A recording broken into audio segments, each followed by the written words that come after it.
Hi, I'm David Stoker, and I want to welcome you to the Better Life in Recovery #Hope Dealer Movement podcast. As a visible and vocal member of the recovery community since 2009, I'm frequently asked questions and for advice from people all the time. Some are curious, some are still using, some are in recovery, and some people just care about somebody who's currently struggling with a hurt habit or hang-up. If people in my community have those questions, I guarantee that people everywhere are looking for answers as well. We started this podcast to give you answers and support, because not only is recovery real, it is amazing. Hope you enjoy the show. I'm here with Josh again. Yeah, I'm right here. And Josh, since he's in a relationship, said he wants to talk about relationships. Right under the bus immediately. He's like, maybe we should talk about recovery and relationships because, I waited years to get into mine, and I'm like, I didn't. I'm so interested. I want to know your story. So I think we're going to have a couple different perspectives talked about here. I do believe that it is really difficult to get into a relationship if you don't care about yourself. If you don't love yourself, how can you love somebody else? For me, maybe it's because of the way my recovery came. Mm-hmm. I always, say there's multiple pathways to recovery. My recovery came through Jesus, and I believed that, I got saved at the exact same time I got sober. I went from being agnostic to belief, and I believed that I was a new person. So when I looked in the mirror, I wasn't looking at an addict. I wasn't looking at a convict. I was looking at something that was created anew. I was looking at a new creation. I've always liked the Latin word tabula rasa, which means like clean slate. Because to me, that's how I felt. Is I got this brand new start, and so for me, my relationship. Now I will admit, my pickers are broken, and what I mean by that is I could walk into a room with 99 sweethearts and one person who will treat me like crap, and every time I've been like, "Oh, I can fix her." And in the process, when you use a broken tool to try to fix anything, at the end of the day, I just made us both worse. Yeah, so true. And that's how my relationships always were. So I decided, you know what? I'm going to let a computer algorithm pick my girlfriend. Really?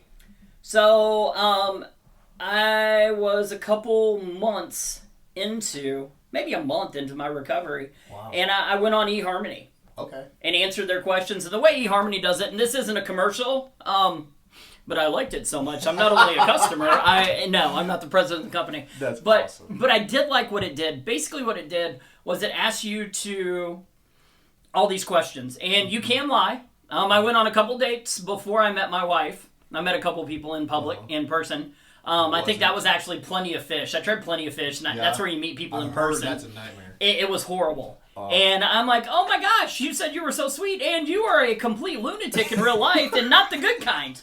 I mean, I'm crazy, but at least I'm the fun kind of crazy. You know what I mean? I'm only a part-time knucklehead, not a full-time one, and I was meeting these people that swore they were part-time knuckleheads, and they were pretty much full-time knuckleheads. Mm-hmm. So I went to eHarmony, and eHarmony has you ask all these answer all these questions, and I answered all these questions. Mm-hmm. And then it matches you up with people, and if you want to, you can connect with somebody, and if they choose, you kind of send them a thing, and then it sends you guided questions, where it will send you a group of questions that you will answer and send back to that person, and then they'll send you their answers. Do you know what they look like? Yeah. I don't remember. Man, it's been 11 years ago. Wow. 10 and a half years ago. Yeah. But I don't remember, honestly. But I remember us going back and forth answering these questions. I don't think it does show you. And then eventually you're like, hey, I would like to meet you in person. Wow. And then you meet that person in person, and then they bring you together slowly. But the cool thing was I'd already kind of gotten to know her. Mm-hmm. And then the other part of it that was really cool is I had decided, once again, being, I don't know any other way to say it, being a whore was part of my addiction. Sure. I started using drugs at an early age. I started using in the summer before 7th grade. Mm-hmm. And sex came right along with my drug use and my alcohol use, and it expanded over time. Mm-hmm. It sucks that men are kind of looked up to, and women are looked down to for having the exact same lifestyles. You know, Yeah. I mean, because Right. you're not a whore, you're a stud, Right. right? Isn't it crazy? Yeah, it is crazy. Well, it's just one more way that we fundamentally, you know, not to get on here and talk about sexism, but it's one more way that we fundamentally hold women down Right. and hold them to a different standard than we do men. Crazy. Yeah, it is. It's insane. The same guy that would kill the male teacher for sleeping with his daughter would high-five his son Right. for sleeping with the teacher, when both of them are heinous because you have somebody who is in a position of authority abusing that authority, right? So it kills me the way that we've created these double standards. Yeah. But once again, I digress. I'm gonna pull myself back. Look, Yes. I'm back on the I'm back on the tracks. At just completely different tracks than I was on before. I mean, and now my tracks are in my conversation, not my arms. Progress. Ba-doom. So anyway, but yeah, so because I had seen me being very promiscuous as part of my addiction, and because I'd made this deal and made some promises based around my recovery, which you can listen to my testimony and kind of hear what those things were in an earlier podcast. I went into it knowing that whoever I dated, I was not going to have sex with them until we got married. So smart. And here's the thing. Biblical. You know, and after I talk about this, then we'll get to yours, and then we can just kind of throw everybody under the bus. Because in all honesty, most relationships are stupid unless they're mine, right? Everybody's like, no, you should never do that. I mean, I did it, but that's okay. Right. Oh, Right? So good. But if I got into a relationship with somebody and on the first or second date we have sex, I'm no longer, and I say this as a male, you may be different as a male or a female, I say this as me. And what I've noticed with a lot of other people in relationships, if I have relations, but if I have sex with somebody pretty quickly on, I'm no longer getting to know them. I'm no longer sitting down and having these great conversations. We have sex on our first date. Right. Our second date, the whole time I'm with you, all I'm thinking is, hey, when are we going to have sex? I remember last time we were together, we had sex, and it was really good sex, Right. because I like sex. Yeah. So there's no such thing as bad sex, Right. right? It's sex. I like sex. So when are we going to have sex? And that's all I'm focused on, all I'm thinking about. Yeah. Whereas if I get to know somebody, then I can actually see, because the truth is, sex is going to go away. Yeah.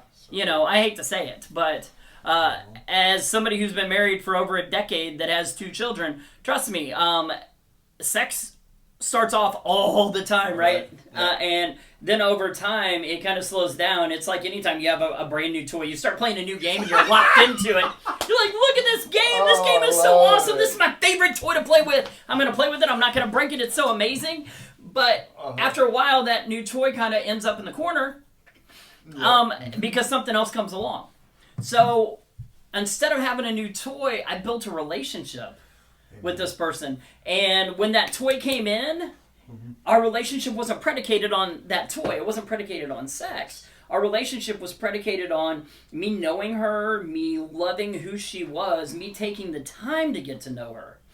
And because of that, I mean, I think we've got a rock solid relationship, the kind of relationship where, you know, since we've been together, I think one time she took off for a week to go to, it's more like a week and a half, to go to Vietnam to film a video. That's crazy. Yeah, she's awesome. Also, if you get into a relationship, always marry up. Always date up. Date way above your level. I feel that.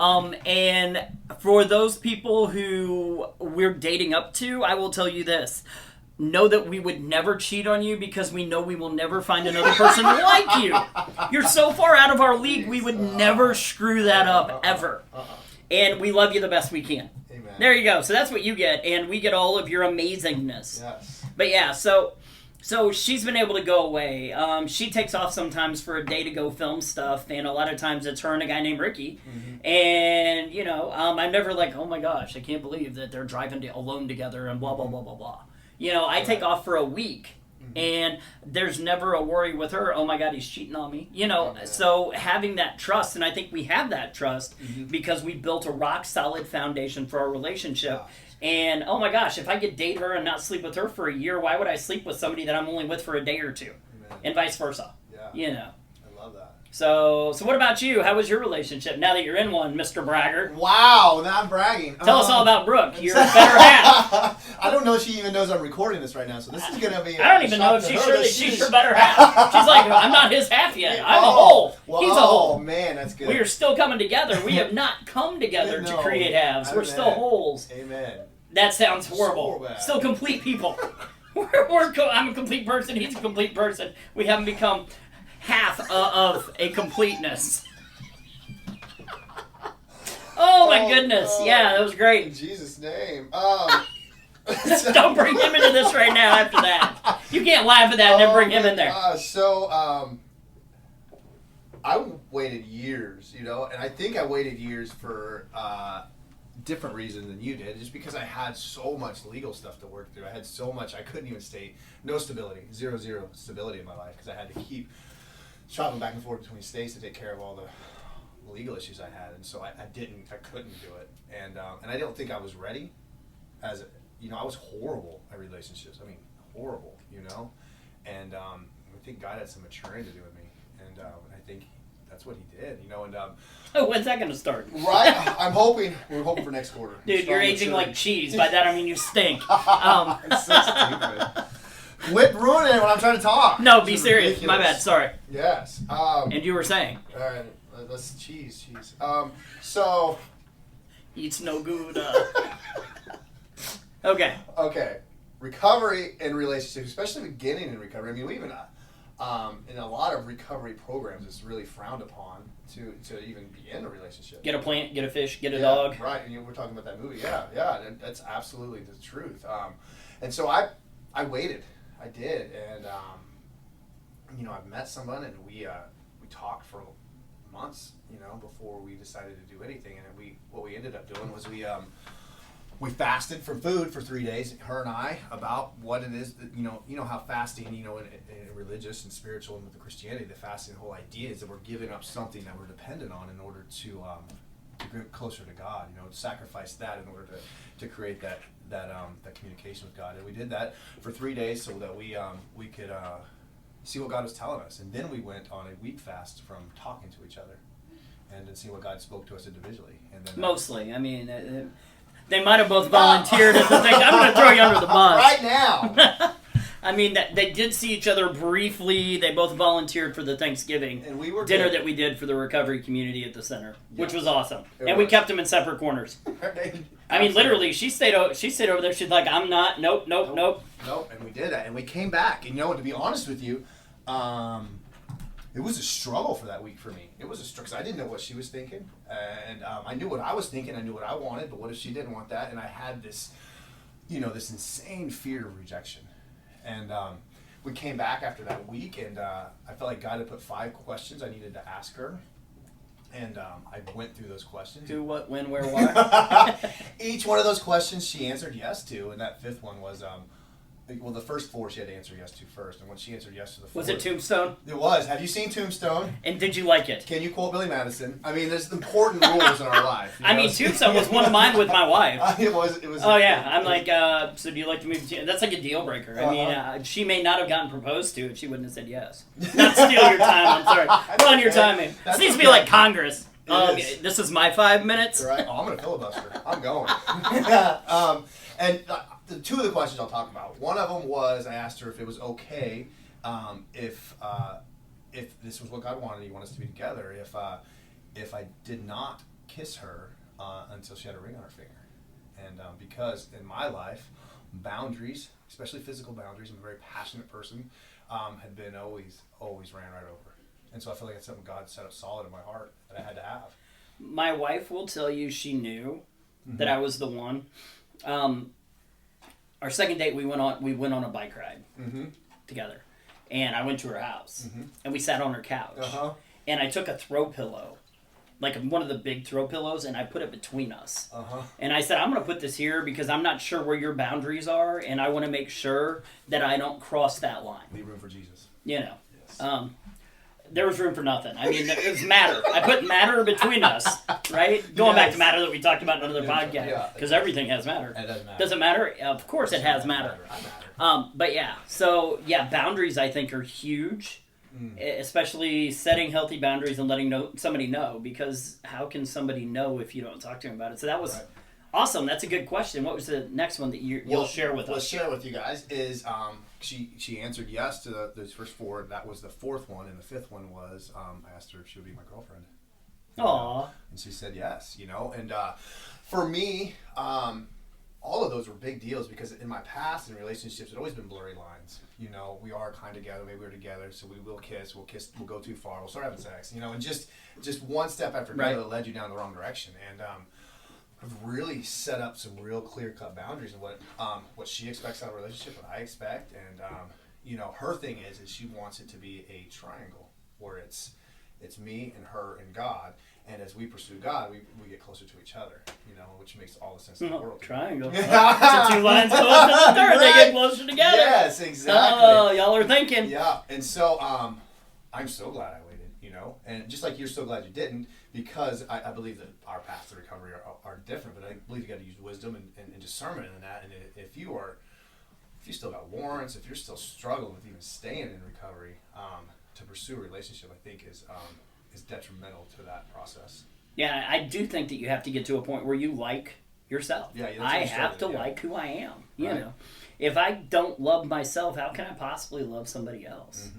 And the other part of that is if I still view myself as all of those negative stigma-filled words that we have, like addict, junkie, convict, if I still view myself that way, you may see me as an amazing person, but over time, I'm going to wear you down to where you see me the same way I see myself.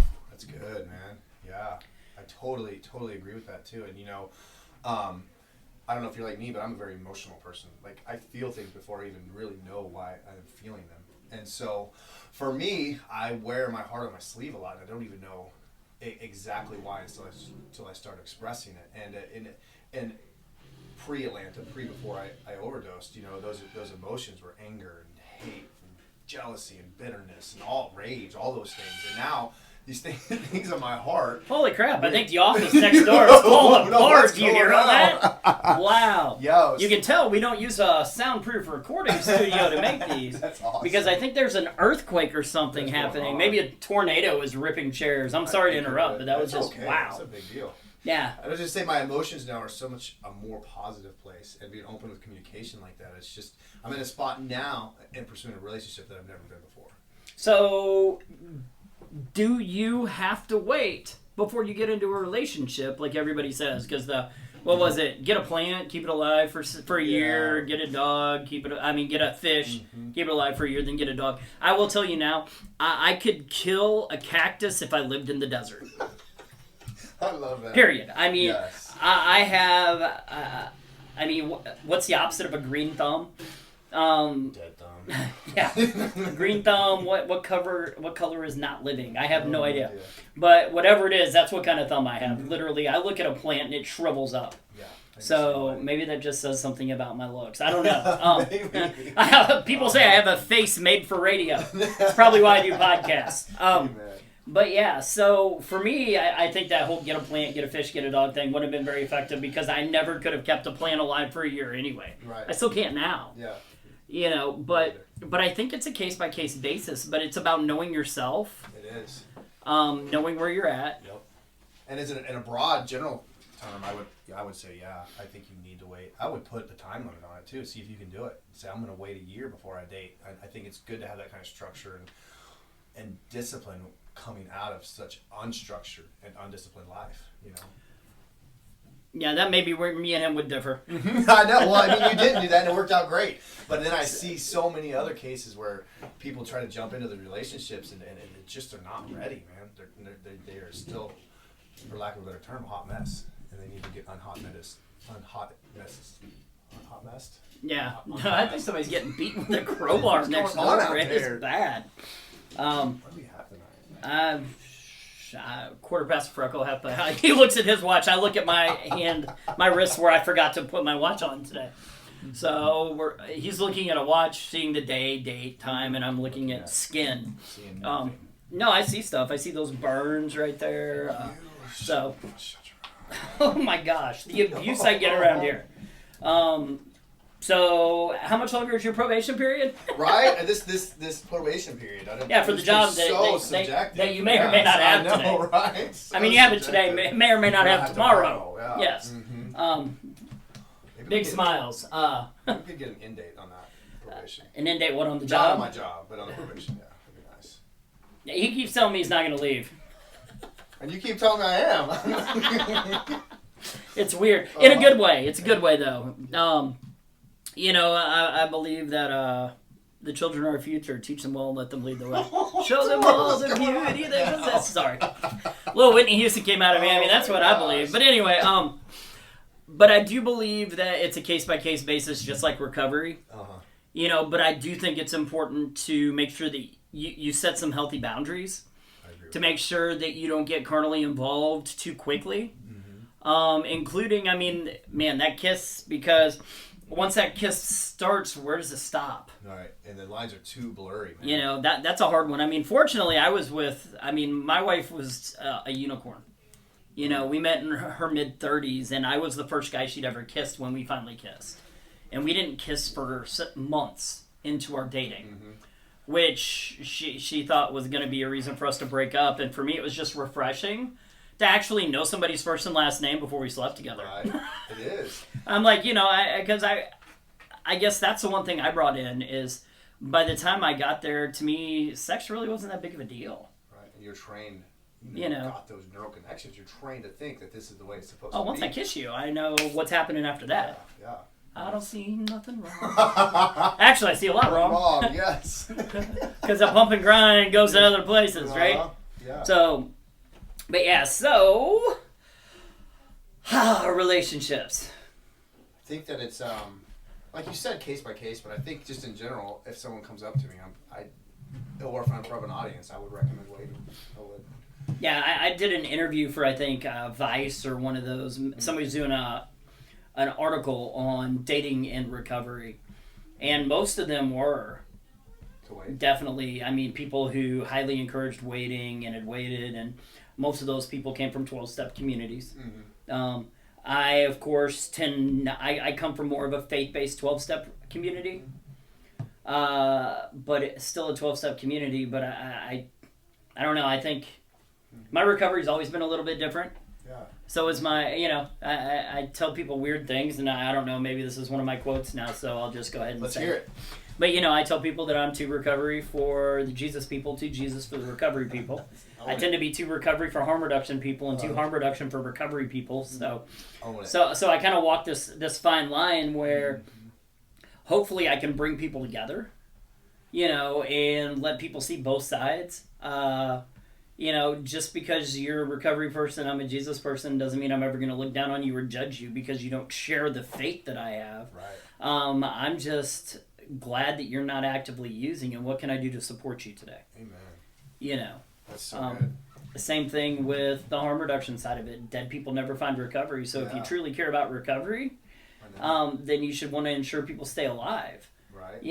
For me, a lot of my issue on the other side is semantics, but we've talked about that in a future or past podcast. I'm not sure. I don't know. I record podcasts and my wife puts them in.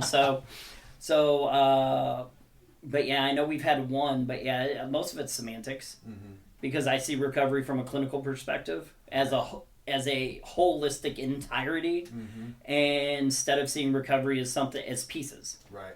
How are relationships looked at, like in the clinical perspective? Clinical perspective, I mean, when I worked with people, if they're already in a relationship, I would help them work on that relationship. If they weren't in a relationship, I would always encourage them to work on themselves first. And here's why. I mean, I think at the end of the day, this is why we say stay out of a relationship. Because the person I am at, say, 3 months is not the person I'm going to be at a year. Right? 3 months into my recovery is not the person I'm going to be a year into my recovery generally. Right? Yep. I mean, I had a miraculous transformation. Yep. And I think a lot of people do not. Yep. In fact, most people do not. So the person I am at 3 months when I first meet you and we first start dating is not going to be the person I am at 12 months. So the things that I found really cute about you at 3 months are going to annoy the ever-living crap out of me at 12 months, and vice versa, right? And also, a lot of times, especially early on in sobriety, when I'm just abstinent and trying to figure out what recovery really means, you know, I need to focus on me. That's why they say recovery's selfish. I don't believe that. I think abstinence is selfish. I think recovery is altruistic. But I think sobriety, early sobriety, and if you want to call it early recovery, that's fine. But when you're just starting into your phase of getting better, of becoming well, you probably need to do a lot of work on you. You do. But when I get into a relationship, do I focus on me? Or do I focus on the person I'm in a relationship with? No, it should be. I tend to focus on the person I'm in a relationship with. Yeah. So instead of continuing to work on me and get me better and get me well so that I can have a healthy relationship and be a healthy individual, I will start focusing on you and instead of me. And then I'll start looking at changes as you as my accomplishments. And instead of focusing on me, I'm going to try to fix you. Instead of me, and I can't fix you. Right. At the end of the day, I need to get well. A relationship isn't about, it's not a fixer-upper. You know, a lot of times I think people, they get into relationships, they date fixer-uppers. Right. They date somebody for who they can be, and you've got to date that person for who they are. Woo! Preach it. And until I figure out who I am and who I'm going to be for the rest of my life, and maybe not even the rest of my life, but for the next 6 months, for the next year, until I really start figuring out who I'm going to be, I don't need to be with anybody else. Because I'm still trying to figure out who I am, what I believe, what I need, how I want to act. Because for most of us, this is something we've carried for a long time. Yeah. You know, and that's why I think we need to separate between people that really don't have a substance use disorder, or people that have mild substance use disorders, or a lot of people that are more like I think you and me were, who had the severe substance use disorder, the kind of severe that takes treatment, that takes all different kinds of things, or takes these miracles to happen. Yeah. You know, it's not just somebody goes, well, you know, I used to use and I decided I wasn't going to, because a lot of times we confuse those. Sure, absolutely. You know, and we look at somebody who has a substance, who uses substances, as somebody has a substance use disorder, and that's completely not true. Yeah. I mean, how many people do you know that can recreationally drink? Right, yeah. They drink in moderation. They never have a problem. Have that switch, yeah. You know, I know people that recreationally use cocaine, methamphetamine, even heroin. It's crazy. Right? I know people that will use, if they're at a party on the weekend, they might use, and if it's not there, they won't. Yeah. I know people that, like I said, back in the day, I used to have this couple. They had 4 weeks of vacation time together. They owned their own company, and they gave themselves 4 weeks of vacation. 2 of those weeks they took with their kids, and the other 2 weeks they took 6 months apart. And they would take their kids, drop them off at Grandma and Grandpa's. They would come to me. They'd get an 8-ball and a pack of syringes, and they would party for 5 days, sleep for 2, then go pick their kids up. Whoa. They did that twice a year, and those were the only time. That's the only time that they used meth, was twice a year. I'm not like that. No. I have a substance use disorder. Yeah. They did not. Yeah. You know, and a lot of times people don't realize that there's people out there who can use substances and not have the same issues. Right. So sometimes we confuse people who use substances with people who truly have a substance use disorder. And I think that's where the problem comes in. I think you know, too. Same thing with relationships. There's people that can be in relationships and not have to go overboard or to the extreme. Right. But there's some of us that are just always wired to go to the extreme no matter what. Absolutely. And I think those are the people that really need to take that time and focus on ourselves and figure out who we are and start building our life back. I agree. You know, I think about emotionally. I think when I got into recovery, emotionally, I was like a 14-year-old. You know, I did not know how to handle my emotions at all. And it took some growing up. I talk about this in my story a lot, about how, you remember Rage Against the Machine, how they had that one album where the monk was on fire in the front cover? It's like that was something they did as a protest. They would light themselves on fire in the middle of the street. Immolation. Yeah, and I just remember, you know, for Friday nights and Saturday nights and Tuesday nights and, you know, nights after nights, that I felt like I was just sitting burning with those emotions, you know, as I was learning how to grow up emotionally. And if I had jumped into a relationship right then, I would have torpedoed it. There's no doubt about it. I had to emotionally grow up to be able to handle a relationship. And I think that's why there's going to be different answers, because different people are going to be at different places. Different people are going to have different histories of relationships. Yeah. You know, that's another thing. Sometimes we group people together just because somebody's had a substance use disorder doesn't mean that they turned into a man whore. Right. You know, they may have had those boundaries still, even in their addiction. Yeah. Whereas we did not. No. You know, so, but that's what I would say, though, is get to know who you are and work on you and get yourself to where you like who you are and where you know where you're going. Yeah. You know. Right. And from there, maybe once I get better, then maybe I can start looking for a relationship instead of saying, hey, you know what? I mean, I'm just hopping into this thing, so why don't I just hop into this other thing too? Right. And that way we can do all these things all loosey-goosey. Yeah. It's not going to work out very well. What is it I hear that be the kind of person that you would want to date? Ooh, I like that. Yeah, you know, and if you can't be that yet, that's okay. I take myself on dates all the time. You laugh. Right. I know. I see mean, your AMC app. I know how many points you got. I mean, that's why I talked to you about the AMC thing. I mean, I will take myself out to dinner or lunch and then take myself out to the movies. Mm-hmm. If you can't be happy just by yourself, then you don't need to be with somebody else. Yeah. Yep. I totally. You know, I think that's another piece too. Mm-hmm. Is I've got to learn that it's okay. I don't need you to make me better. Right.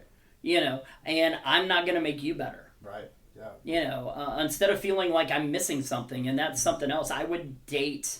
Back in the day, it had to be this skinny little thing, this hot little thing. I dated because I needed somebody to make me feel better about myself. Gosh, that's good. You know, and I needed to get over that because at the end of the day, everybody's looks go away. Yeah. And what do they say? Uglies to the bone. It's going to stick around. You know, so I needed to get myself to where I wasn't an ugly person anymore. Right. That's so good. And I needed to get to myself to where I was looking more at somebody's inner beauty than I was what's on the outside. So good. Because at the end of the day, I mean, nobody wakes up looking beautiful. No. You know, but boy, some people sure wake up being self-centered, being pretentious, being just sucking at life and being a horrible person. Yeah, I agree. You know, and sometimes we get caught up, right? That's another thing about dating on early. And I know this is running a little bit long, but that's what happens sometimes. Woo! I say that dating, you know, I used to talk to clients back when I was a therapist in group, and they would talk about it. And I'm like, well, it's kind of like you set out to buy a cell phone, right? You want your cell phone to be purple. Because I worked at an all-women's facility for the first 5.5 years. You know, so you want your cell phone to be purple, and you want it to be able to fit in an OtterBox, and you want it to have a cameras on both sides, and you want to make sure that it hooks up to the internet and has Wi-Fi, and you want to make sure that it can play music and it's got good, decent speaker, and and when you go to buy a phone that you might keep for a year or two. Are you going to make sure it has every single one of those things? And if it doesn't have one of them, you're going to be like, nope, I need something that has everything I want. What do you think? When you go to buy a phone, does it have to have every single feature that you want? Because if it doesn't, why would you buy it, right? For the most part, yeah. But yet, we will have all these things, right? Like, you know, I want this. I want him to be a good guy. I want him to have a job. I want him to have a car. I want him to have his own place. Right. Oh my God, he's hot, and you throw everything. He's purple. He's hot. He's got purple. Potential. He's got the color I want. And you throw everything else out. Oh, look! Instead of getting an iPhone, I got a flip phone. It's not gonna right, but it's purple.